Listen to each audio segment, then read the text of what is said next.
Amigos, estamos de regreso, listísimos ya para poder compartir con ustedes nuestra primera entrevista. Recuerden que pueden participar de manera activa, por supuesto, a través de nuestros diferentes segmentos. Hoy tenemos ya listo nuestro segmento médico para compartir con ustedes. ¿Cómo pueden participar ustedes? Si tienen alguna duda, alguna consulta, háganosla saber a través de nuestra línea WhatsApp 913-16-2653. Ahí lo vamos a poner en pantalla también para que todo el público lo tenga al alcance de sus manos y por supuesto haga llegarnos sus mensajes escritos, por favor, no audio, no llamada, porque va a ser complicadísimo, pero sí mensajitos escritos a través de nuestra línea WhatsApp y por supuesto nuestra especialista tendrá la amabilidad de poder dar respuesta a estas dudas. ¿De qué vamos a hablar hoy? ¿Cuál es el tema que nos reúne?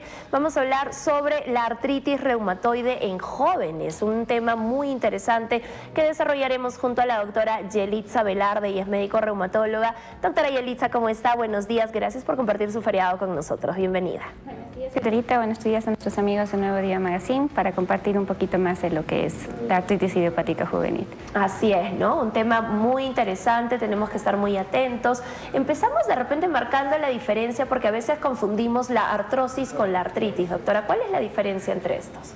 Ya, la artrosis fundamentalmente es un desgaste, es un deterioro del cartílago producto del envejecimiento, el uso de esa articulación.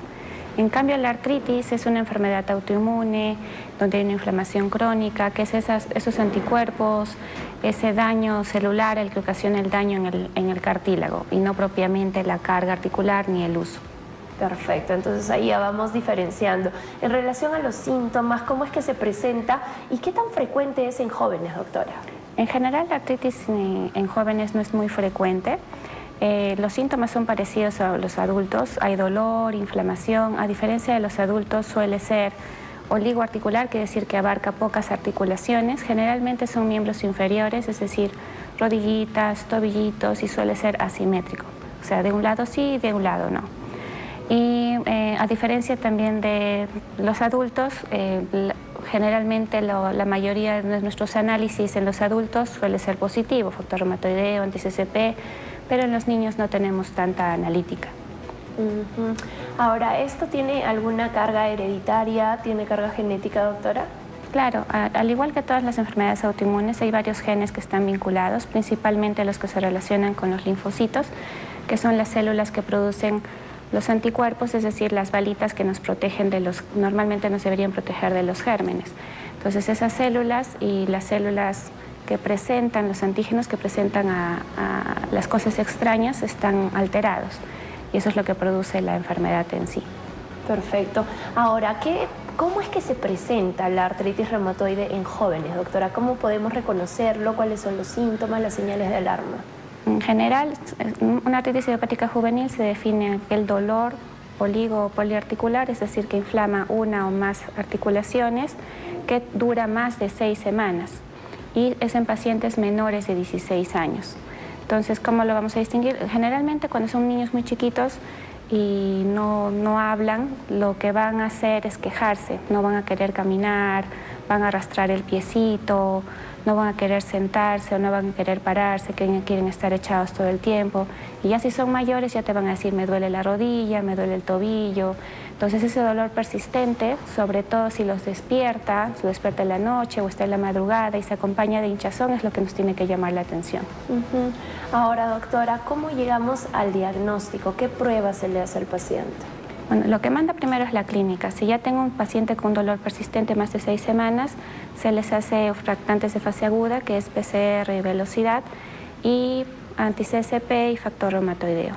Como te estaba mencionando, lamentablemente en pacientes, en los niños, no tengo tanta positividad como los adultos, o sea, podríamos tener todo eso negativo. Y un análisis que es fundamental hacerles es el ANA, que son los anticuerpos antinucleares, porque los pacientes que tienen este análisis positivo tienen mayor riesgo de desarrollar un compromiso ocular, una uveitis. Una vez que nosotros ya tenemos la certeza, el diagnóstico, ¿en qué consiste el tratamiento? ¿El tratamiento es farmacológico o es de por vida? No existe cura, el tratamiento sí implica un sector farmacológico. En los niños también es importante lo no farmacológico. Un mito importante, el de una artritis idiopática juvenil, es que no pueden hacer ejercicio. No es cierto, los pacientes con artritis en niños sí pueden hacer ciertos ejercicios para mantener también los rangos articulares. Y lamentablemente sí, el tratamiento es de por vida, son tabletitas o inyectables, fundamentalmente inmunosupresores. Es importante resaltar este punto, ¿no? Creemos, y a cuenta propia, pues que hay ciertas cosas, ciertas actividades que estos pacientes con este diagnóstico no pueden realizar, ¿no? ¿Cuáles son los mitos, las verdades en relación a lo que pueden y no pueden realizar? Hay muchas limitantes que se ven en las redes acerca de la dieta. Entonces las mamás suelen restringirles mucho a los niños en muchas comiditas, en carnes rojas, en alimentos proteicos. Algunos les quitan el huevo porque dicen que está mal el huevo, algunos le quitan la leche, cuando no es cierto. La dieta que tiene que llevar un paciente con artritis idiopática juvenil básicamente solo es bajo en sal, bajo en azúcar, sin comida chatarra y rico en omega 3. Ya no hay por qué restringirles las carnes rojas, o sea, nada de carnes rojas o nada de proteínas o nada de lácteos o pasarnos hasta una dieta vegetariana, no, porque el niño necesita proteínas, necesita minerales para crecer. Entonces no hay que tener esa restricción dietética con los niños, por una parte. Y por otra parte, el ejercicio es fundamental porque también los va a ayudar a crecer, a fortalecer sus huesitos y también sus articulaciones y sus músculos, que eso es muy importante en la salud. Entonces, y ellos están en crecimiento. Entonces, el ejercicio tiene que ser de acuerdo a cómo está la enfermedad. Si está muy activa, el ejercicio será bajito, suavecito, como rangos. Pero si están bien, si la artritis está apagadita, pueden hacer sus actividades casi lo más normal posible. No muchos ejercicios de carga. Básquet, vóley, fútbol, taekwondo, hay que restringirlos un poquito, ¿no? Ejercicios de artes marciales. Pero tampoco es que estén completamente prohibidos, ¿no? Pueden hacerlo ocasionalmente. Esto es importante, no limitarlos también, entender que este tipo de enfermedades tienen picos de activación, ¿no? Como que se despierta, se duerme, entonces hay que estar muy al pendiente. La alimentación, doctora, es importante, tiene algo que ver también como parte de tratamiento tal vez alterno. Claro, como te estaba sugiriendo, la dieta básicamente es eso, bajo en sal, bajo en azúcar, rico en omega 3, no comida chatarra. La sal y el azúcar son proinflamatorios, por eso es que se restringen, y el omega al revés es antiinflamatorio, entonces por eso se promueve una dieta así. Ahora, una de las dietas que más se usa es la dieta mediterránea. Otras dietas más restrictivas no han tenido evidencia de ser más eficaces en controlar la inflamación. Perfecto. Es importante que nosotros estemos atentos, es importante que nosotros conozcamos los avances también que han habido en medicina, doctora, para el tratamiento de este tipo de enfermedades, cómo es que se van atacando, de repente hay ahora algunos medicamentos biológicos o algo que también los puedan ayudar. Claro, al igual que en artritis de adultos, en la artritis reumatoide, hay también un montón de biológicos que han surgido y han sido aprobados en artritis idiopática juvenil. A diferencia de las moléculas anteriores, el tratamiento biológico tiene una acción, digamos, anterior a la fase de daño, tiene una acción mucho mejor y lo bueno es que no pasa por hígado y no pasa por riñón, que es muy importante en nuestros niños, porque recuerden que como es una enfermedad crónica van a estar expuestas a estos medicamentos toda su vida. Entonces, o gran parte de su vida. Entonces, es importante ese mecanismo de los tratamientos biológicos de no daño hepático, no paso hepático, no paso renal. ¿Cada cuánto tiempo se tiene que chequear un paciente con este diagnóstico? En general, si es una enfermedad activa de reciente diagnóstico, los primeros meses debería ser mensual. Si es un paciente que está controlado, cada 3 meses. Cada 3 meses. Las infiltraciones, doctora, ¿qué tan recomendadas son para este tipo de pacientes jóvenes sobre todo? En general, una infiltración en niños es un tema complicado, es un tema complejo. Sí se puede usar, sí se puede infiltrar en niños. Se le tiene que explicar bastante a su mamá, se tiene que hablar con el niño para que colabore. Si es muy necesario y el paciente no muestra colaboración, se puede usar anestesia, se lo seda para poder hacer la infiltración, pero no se recomienda hacer con mucha frecuencia. Ya el corticoide de por sí en adultos puede deteriorar a la larga el cartílago articular, sobre todo cuando son infiltraciones a repetición. En un niño que está en crecimiento esto va a ser mucho más fácil. Entonces solo se debería usar la infiltración en casos muy extremos, en casos de que no se da con terapia, no se da con analgésica, no se da con biológico, me queda solo una rodilla inflamada y lo demás ya se dio, solo la rodillita. Perfecto. Este tipo de tratamientos que se le da en general al paciente joven con este diagnóstico, ¿tiene algún tipo de efecto secundario a larga data? Sí, lamentablemente empezamos también con corticoides, también usan AINES que son antiinflamatorios y tienen efectos secundarios. Los mismos modificadores de enfermedad como metrotexate, leflunomida, tienen un paso hepático significativo y son inmunosupresores. Entonces, por un lado, en el caso de los corticoides, vamos a tener mayor riesgo de glaucoma en niños, mayor riesgo de osteopenia y osteoporosis, mayor riesgo de diabetes, de síndrome de Cushing. Por el lado de los AINES, si es una toma de AINES crónicos que nos ha pasado en pacientes derivados lamentablemente de lugares alejados, de la sierra, de la selva, toman AINES en forma crónica y ya llegan con insuficiencia renal. Entonces, eso es por un lado. Por los modificadores, el paso hepático pueden llegar a una cirrosis hepática, podrían también tener un daño a nivel de pulmoncito, a nivel de bajarle las defensas, leucopenia, trombocitopenia, bajan las plaquetitas, la hemoglobina también puede bajar con el metrotexate o la leflunomida.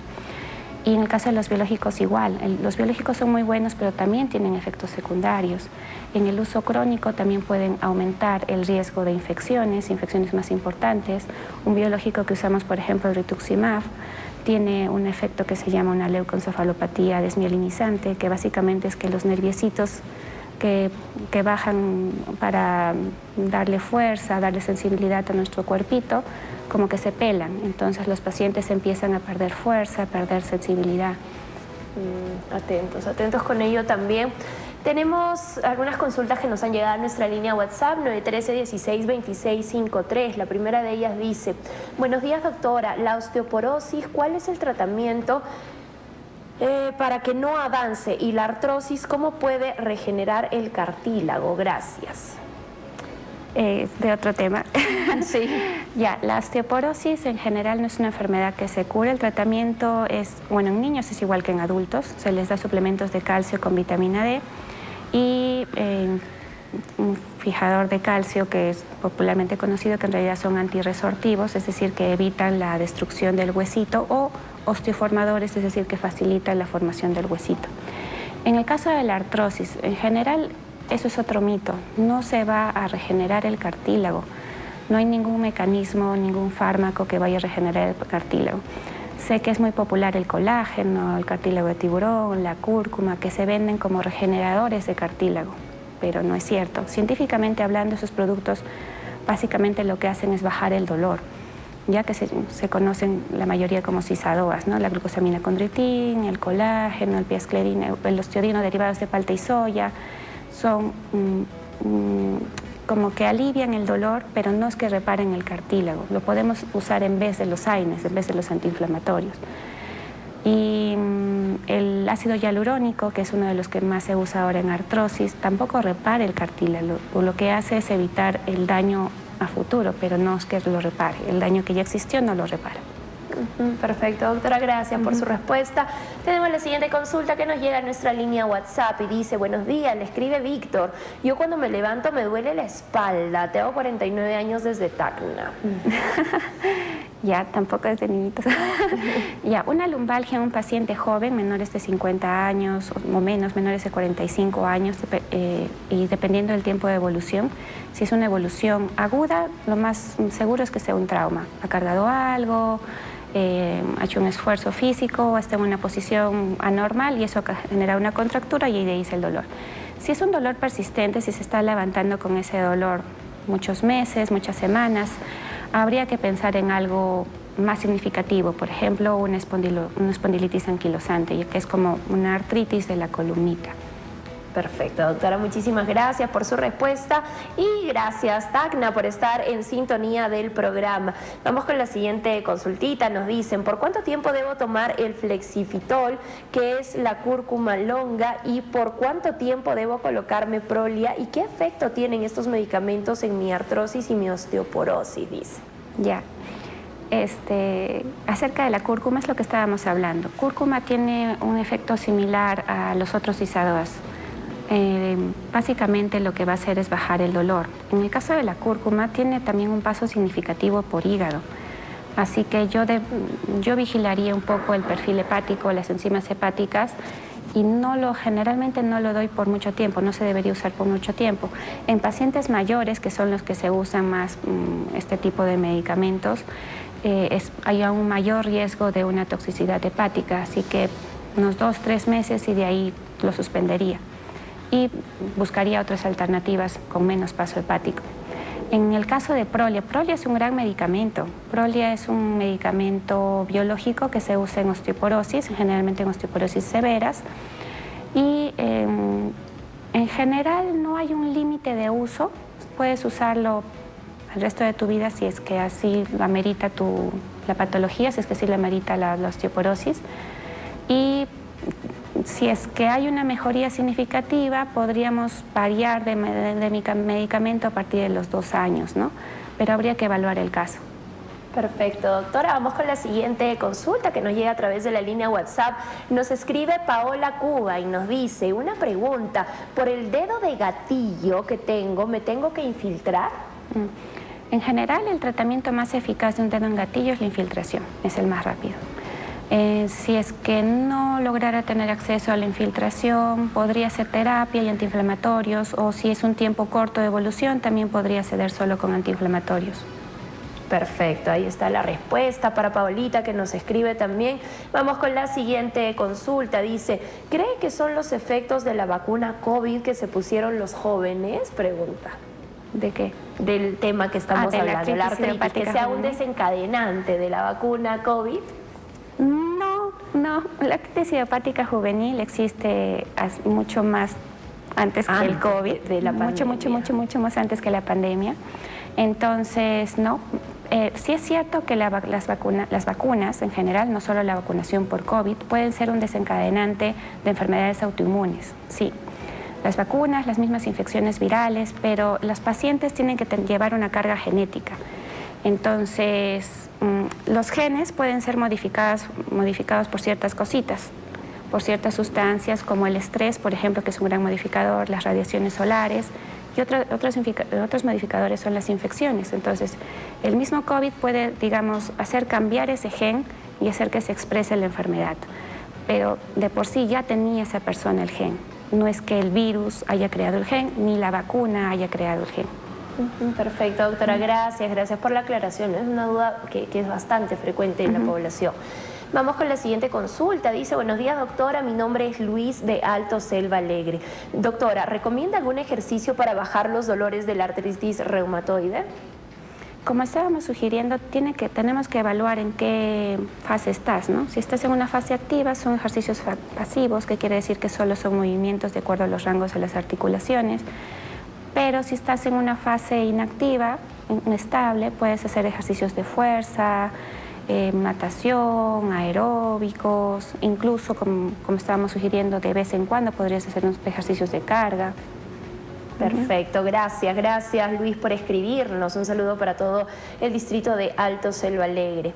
Siguiente consulta, dice, buenos días, ATV Sur, doctora, tengo dolores de codos y hombros y cervicales de tiempo en tiempo. ¿Eso puede ser reumatismo? Tengo 64 años, dice. En general, reumatismo no es una enfermedad. Reumatismo es un término coloquial que abarca bastantes cosas, ¿no? Le llaman reumatismo a la osteoporosis, a la artrosis, a la artritis reumatoide. En general, por la edad, es poco probable que sea una artritis reumatoide. Un dolor en codos y hombros pensaría más que es mecánico.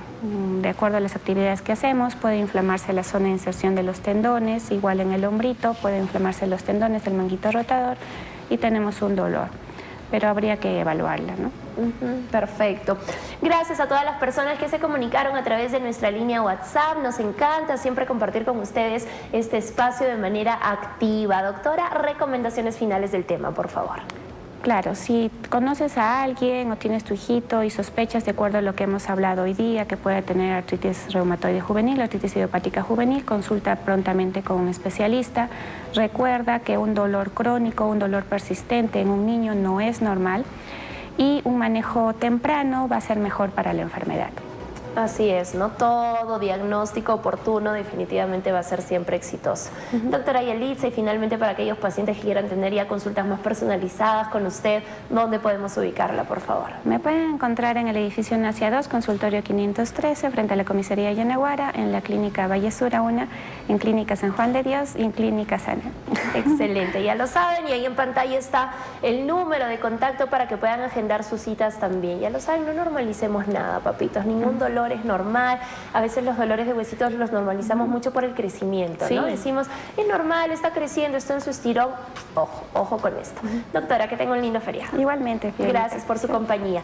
Nos vamos a la pausa comercial, amigos. Gracias a todas las personas que participaron de manera activa en nuestro segmento médico. Nos vamos a la pausa y volvemos con más para ti. No te muevas.